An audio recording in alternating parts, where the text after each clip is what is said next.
Day three after one of the most, if not the most brutal experience I've ever encountered in terms of trail running. Even though the trail run itself didn't happen too much, because this race I am about to talk briefly has nothing to do with running, at least from my perspective.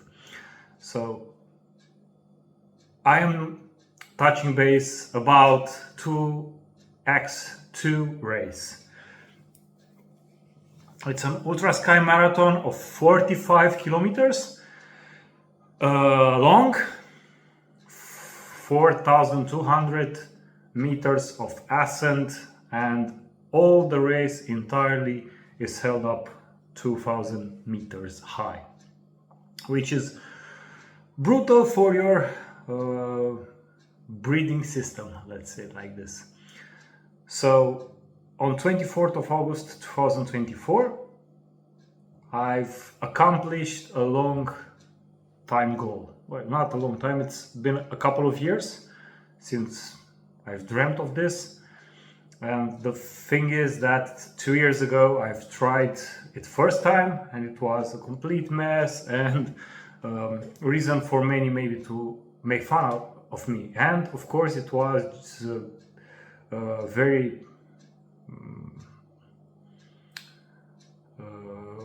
it had those guys or girls had all the reasons in the world, because even me, I've laughed at my poor performance back then. So to go to this race, I've completed it almost, and I'm saying this because I've missed the last checkpoint in terms of time, but I didn't care too much because I knew that my position in the hierarchy won't be that different if I will be pushing for the last 8 kilometers or 9 kilometers or not.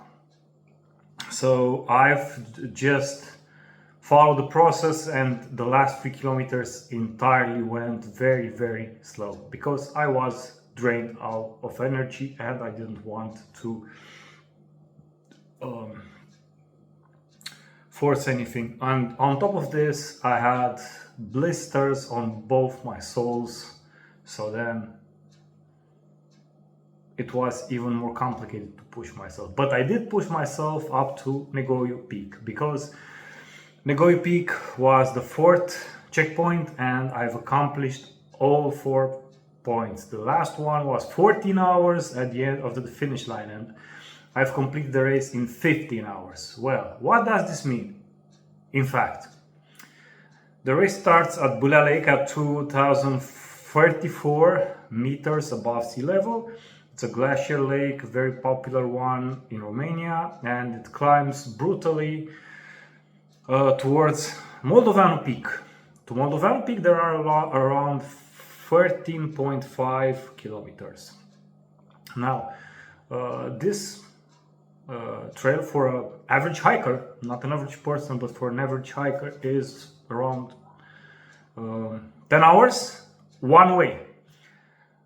For us, it would have been maximum 4 hours. Now, 2 years ago, my checkpoint there clocked at 4 hours and 5 minutes before climbing to the peak next to Moldoveanu. So I didn't have any chance of even getting close to my objective back then. So I was totally unprepared because I didn't know the trail, and the portions on which you could effectively run are non-existing, as I said.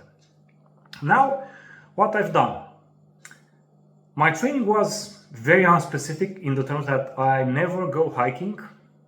Honestly speaking, I neither have the patience, and in Romania there are a lot of bears and a lot of dangers in the forest because nobody actually does anything to mitigate these risks. So this is why I prefer only to attend mountain races, trail races, where the organization and the crowd are, let's say,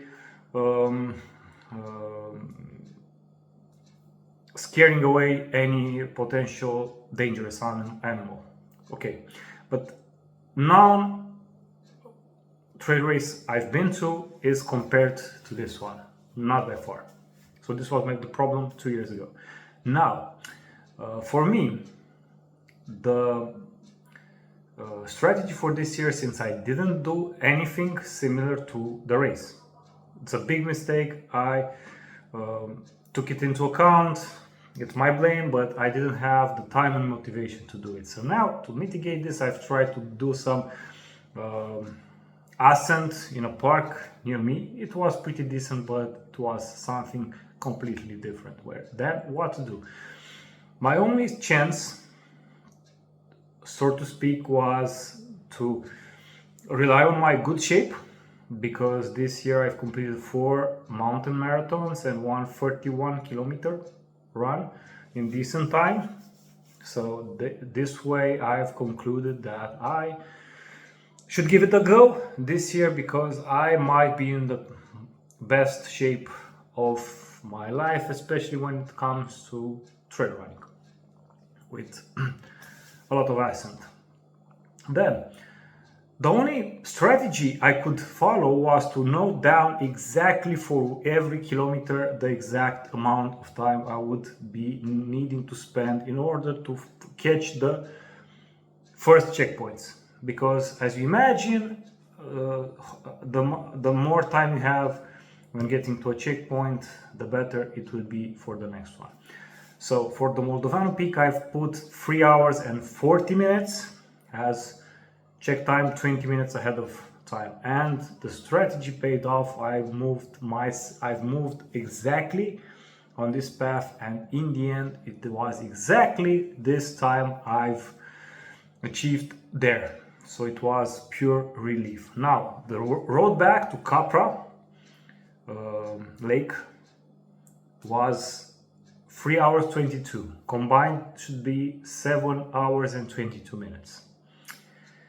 The cutoff was 8 hours, so I would have 48 minutes to start with and to go beyond with them. Now, unfortunately, the energy was starting to drain, to go away.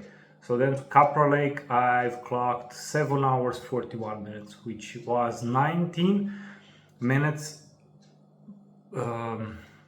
behind my scheduled time, but 90 minutes also ahead of the official cutoff point. So that was a good achievement.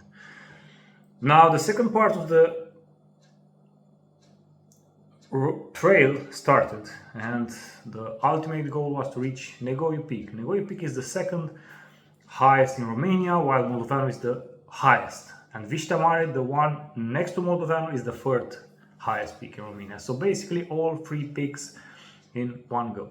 So Negoiu was the next goal. So, okay, but before that I needed to go to a hydration point and go to Călțun Lake. So Călțun Lake had 10 hours cutoff time, which meant 2 hours and 19 minutes from the point I've started at Capra Lake. I don't remember exactly how much time I thought I will go. I think I put 1 hour and 45 minutes, which was not that realistic, of course, and in the end it proved that I would do it in 1 hour 59. So basically 1 hour 59 plus the 19 minutes, 1 minute from the slice of cutoff time there, plus 19 minutes from Capra Lake. I had 20 minutes left to try and reach out Negoiu, because from Călțun Lake to Negoiu there was the 4th cutoff time of 1 hour. Quite brutal, believe me. The point was that not only the energy started to descend more and more, the problem was that I didn't have the reliable sources of water.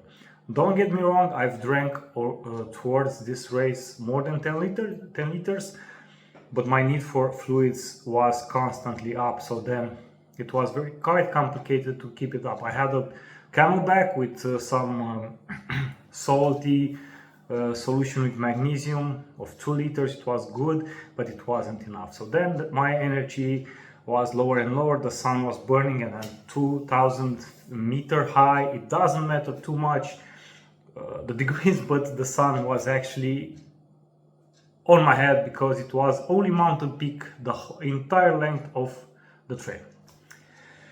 So then I hope to reach Negoyu, and I've concentrated myself at this point in time. The blisters from my soles of my feet were getting worse and worse. I felt them more and more. The pain was not excruciating, but it was pretty bad.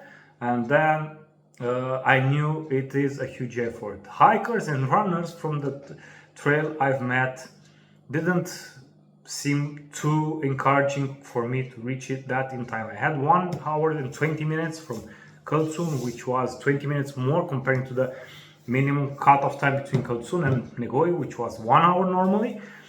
But even though 85% of the people told me I have no chance in getting there in time, I got, I think, 2 or 3 opinions that I would make it, and my opinion was that I will make it. So I did make it to Negoyu Peak at 10 hours, 52 minutes, 53 minutes and 54 seconds or such. 6 minutes and a couple of seconds before the cutoff time.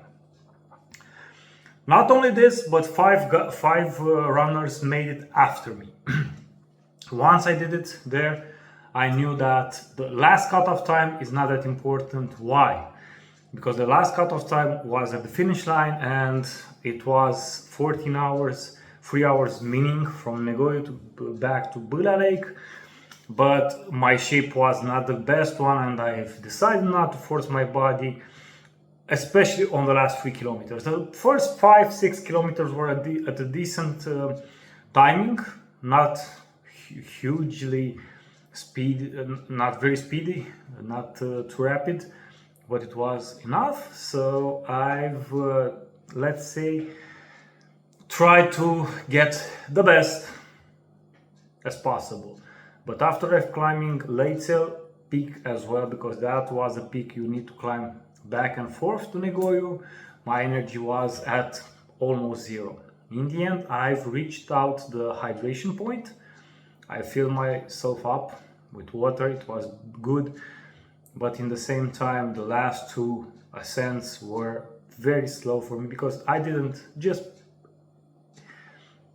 purely hadn't the mood to get it faster, and my feet were not so friendly with me. I had an option to go for a longer path at the end, but smoother and for sure much faster for me because I am a flat runner mostly, but I decided not to go there because I wanted to do the trail as everybody does, because if I would have done it and arrive in front of others, which most likely I would have done, maybe at least 5 or 6 contenders would have been before me, I wouldn't, I would maybe feel kind of blame all of my life. I'm saying this because once doing this, I'm pretty sure I won't repeat the experience too soon. So yeah, I want to do it properly. So basically this was a problem. The last climb was brutal. The final descent was also hard, and at that moment in time the last runner from this batch surpassed me, and basically from the runners that made to the first 4 points, I was the last to finish. 89th place from 89 finishers, but to make an image of how this race behaves and looks like, I was basically ahead of around 50 something runners that didn't make all of the checkpoints, so they abandoned or were withdrawn from a moment on the race. So basically, even though I was the last finisher, I wasn't the last in the race, because this race has a total of 30-40% of did not finish every year, which is huge, but it's very explicable because you have such a brutal experience. Now, what I'm trying to do with this, mostly to brag about my performance, of course, and to encourage you both to, if you are love trail running and you are checking for experiences or how to say it, like challenges, then 2x2 from Romania, it's one you should try. I'm pretty sure it's one of the toughest races in the world. I don't know if it's in top 10 or top 20, but for sure it's one of the toughest. So on the same time, if you are not prepared, are not physically fit, don't try it. It's brutal. It's something I've challenged my body a lot, but I've calculated in some sort my energy that I've managed to finish with this race in due time. And by the way, this is the t-shirt. This is the official t-shirt of the race, which is pretty nice. I have 3 right now because last year I did the short race, which is not that problematic, even though it's as hard as this one, but it has only 18 kilometers, not 45. You will see my Strava link here. My Strava link shows 40.5 kilometers. This was my registered distance, but I didn't cut any corners. It's just that GPS signal can have some, let's say, interference, and also 45 kilometers is this trail on touristic path, which of course you don't follow ad literam when you are going into this kind of race. So I'm proud of this result. I'm sure if I could do it, a city guy like me who doesn't train on trail, everybody can. But you really need to be prepared at least to have volumes. Before this race, I've celebrated, let's say, 25,000 kilometers of running in the last 8 years and a half. So I have a background. I didn't have proper training, but I did have a physical background to challenge this. It's amazing. I wanted just to talk as short as possible in this video, but you'll find on the link below more in a written article, more pure emotion expressed, because in written it's a bit easier for me to develop a subject that can be boring here. So my Strava link to see exactly the trail and its characteristics, and the link to my website. So guys, hope you like the subject. If you have any questions about this specific race, please feel free to ask me, because I can say I know most about it right now. See you soon.